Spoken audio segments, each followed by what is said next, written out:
Hello friends, आज हम evidence act में सेक्शन नंबर 135 और सेक्शन 136 को समझेंगे। ये हमारा एविडेंस एक्ट का लेक्चर नंबर 59 है। जो आज का जो हमारा टॉपिक है वो प्री में ज्यादा आता है, मेंस में बहुत कम या नहीं आता। तो प्री के हिसाब से देखिएगा, बहुत ज्यादा ध्यान इसको हमें नहीं देना है। सेक्शन 135 ये कहता है कि दो चीज के बारे में बात करता है। Number 1, order of production and examination of witness, यानी कि जो साक्षी हैं उनको किस प्रकार से प्रोड्यूस किया जाएगा और साक्षियों का एग्जामिनेशन किस प्रकार से किया जाएगा, यानी कि साक्षियों की परीक्षा और उनके प्रोड्यूस के क्रम के बारे में बात करता है। यानी कि कोर्ट में किस प्रकार से परीक्षा होगी और किस प्रकार से साक्षियों को प्रोड्यूस किया जाएगा। तो नॉर्मली ये बताता है, सेक्शन 135 ये कहता है कि जो भी हमारा सिविल लॉ है या सीआरपीसी है या सीपीसी है, तो उस लॉ में जो कुछ भी लिखा हो तो उस लॉ के अनुसार गवर्न होगी ये। यानी किस प्रकार से परीक्षा होगी, किस प्रकार से उनको प्रोड्यूस किया जाएगा, तो अकॉर्डिंग टू या एज पर लॉ गवर्न होगा ये। तो वही लिखा है, order of production and examination of witness shall be regulated by law and practice for time being related to civil और क्रिमिनल प्रोसीजर।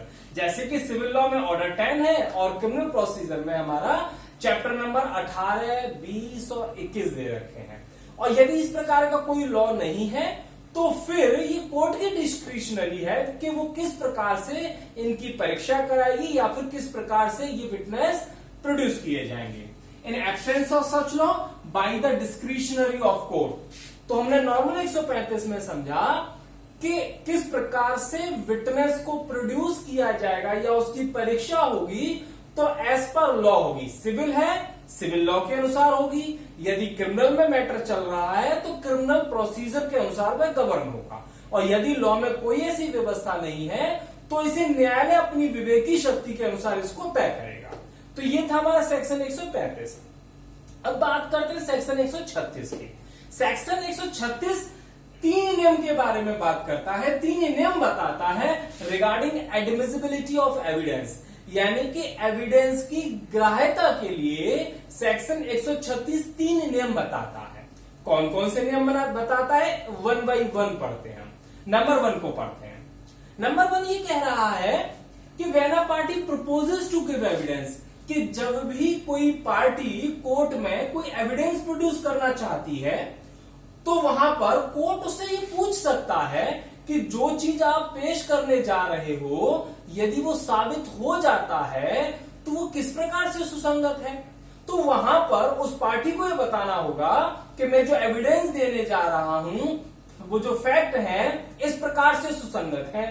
तो यहां पर जो भी पक्षकार उसे बताता है कोर्ट को, और यदि कोर्ट उस पक्षकार की बात से सहमत हो जाता है, अर्थात उसे ऐसा लगने लग जाता है कि ये तथ्य जो एविडेंस दिए जा रहे हैं इस तरह से सुसंगत है, और यदि कोर्ट को ऐसा लगता है कि वो सुसंगत ही नहीं है तो उन एविडेंस को ग्रहण करने से मना कर सकता है। और यदि कोर्ट को ऐसा लगता है कि जो पक्षकार है जो एविडेंस प्रोड्यूस करने जा रहा है वो सुसंगत होगा, तो फिर वहां पर कोर्ट उसे परमिट कर देगा, ठीक है प्रोड्यूस करिए।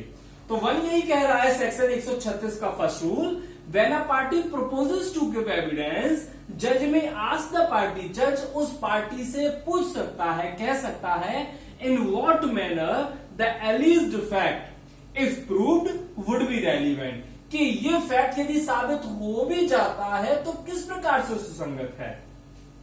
जज शैल एडमिट द एविडेंस, और जज वहां पर उस एविडेंस को एडमिट करेगा यदि न्यायालय को ऐसा लगता है कि ये सुसंगत है। तो सेक्शन फर्स्ट जो हमने एविडेंस एक्ट का जो सेक्शन 5 पढ़ा था, सेक्शन 5 ये कह रहा था कि जो एविडेंस आप प्रोड्यूस करोगे सुसंगत तथ्य तक सीमित करोगे, यानी कि आपके एविडेंस या तो विवादक तथ्य तक होने चाहिए या सुसंगत तथ्य के बारे में होने चाहिए।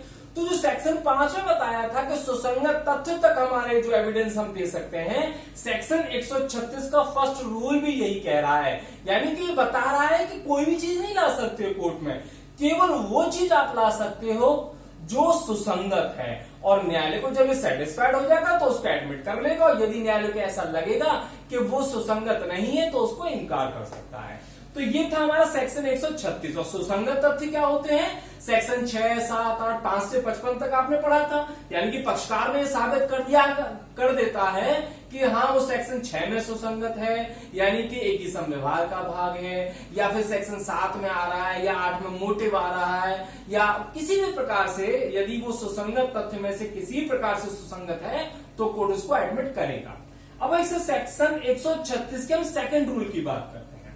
सेक्शन 136 का सेकंड रूल ये कहता है when the admissibility of evidence is depend upon the proof of some other fact। यानी कि यहां पर सेक्शन 136 का सेकंड रूल ये कह रहा है कि जब किसी एक तथ्य की ग्राह्यता, मतलब कोई पक्षकार किसी फैक्ट को एज ए एविडेंस कोर्ट में देने जा रहा है तो उसकी एडमिसिबिलिटी, उसकी ग्राह्यता किसी अन्य तथ्य के साबित होने पर निर्भर करती है।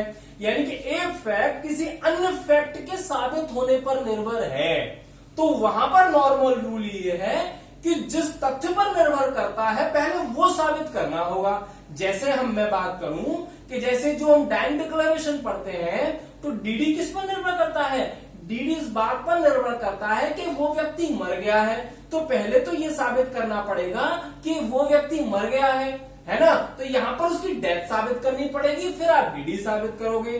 उसी प्रकार से सेकेंडरी एविडेंस की बात करें कि यदि कोई व्यक्ति सेकेंडरी एविडेंस देने जा रहा है तो उसे पहले यह साबित करना पड़ेगा कि सेक्शन 65 की परिस्थितियों में आ रहा है, या फिर प्राइमरी एविडेंस नष्ट हो गया है, खो गया है, जो भी सेक्शन 65 में जो हमने परिस्थिति पढ़ी थी उस परिस्थिति में से किसी परिस्थिति में आ रहा है। यानी कि यहां पर सेकेंडरी एविडेंस या फिर डीडी किसी अन्य बात पर निर्भर कर रहा है।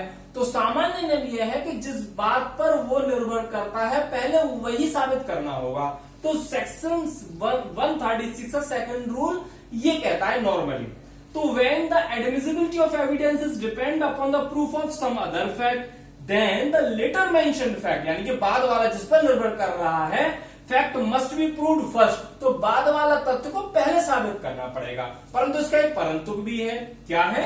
इसी में लिखा हुआ है अनलेस द पार्टी अंडरटेक्स, यानी कि जो पक्षकार जो एविडेंस देने जा रहा है वो कोर्ट को आश्वस्त कर देता है, विश्वास दिला देता है और कोर्ट उसकी बात से सहमत भी हो जाता है, तो वहां पर हो सकता है कोर्ट वहां पर पहले जो यानी कि डीडी है या फिर सेकेंडरी एविडेंस है पहले उसे ग्रहण कर ले और बाद में कोर्ट उस पक्षकार से कह सकता है ठीक है भाई कोई बात नहीं, आप डेथ बाद में साबित कर देना, या फिर प्राइमरी एविडेंस नष्ट हो गया है या 65 की परिस्थितियां हैं उसे बाद में साबित कर देना। यानी कि सूर को थोड़ा रिलैक्स कर रहा है। यानी कि सेकंड जो नियम था 136 का वो दो बातें कह रहा है। नंबर 1 ये बोल रहा है जब किसी तथ्य की ग्राह्यता किसी अन्य तथ्य पर निर्भर है तो सामान्यतः जिस पर निर्भर है उसको साबित करना पड़ेगा, परंतु यदि पार्टी अंडरटेक करती है और कोर्ट उसकी बात से सेटिस्फाइड संतुष्ट हो जाती है तो वहां पर पहली बात को आप पहले साबित कर सकते हो, जिस पर निर्भर कर रही है उसे बाद में भी साबित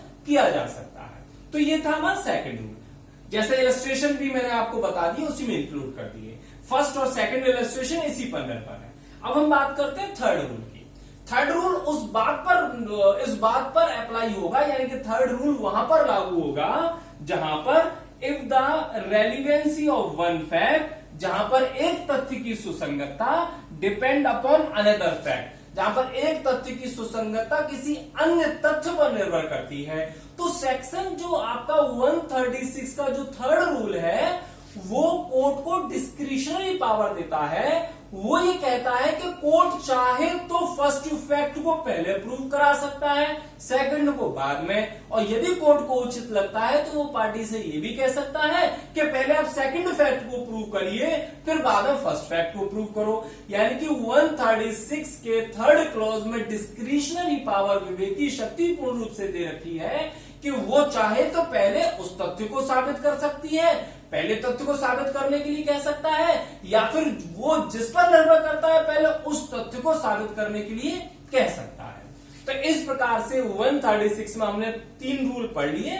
आप थोड़ा सा बस ध्यान रखा लीजिएगा, बहुत ज्यादा आपको इसमें दिमाग लगाने की जरूरत नहीं है या फिर इसकी टेक्स्ट बुक पढ़ने की आवश्यकता नहीं है। नॉर्मली ये प्री में ही आता है, मेंस में नहीं आता। Okay, thank you.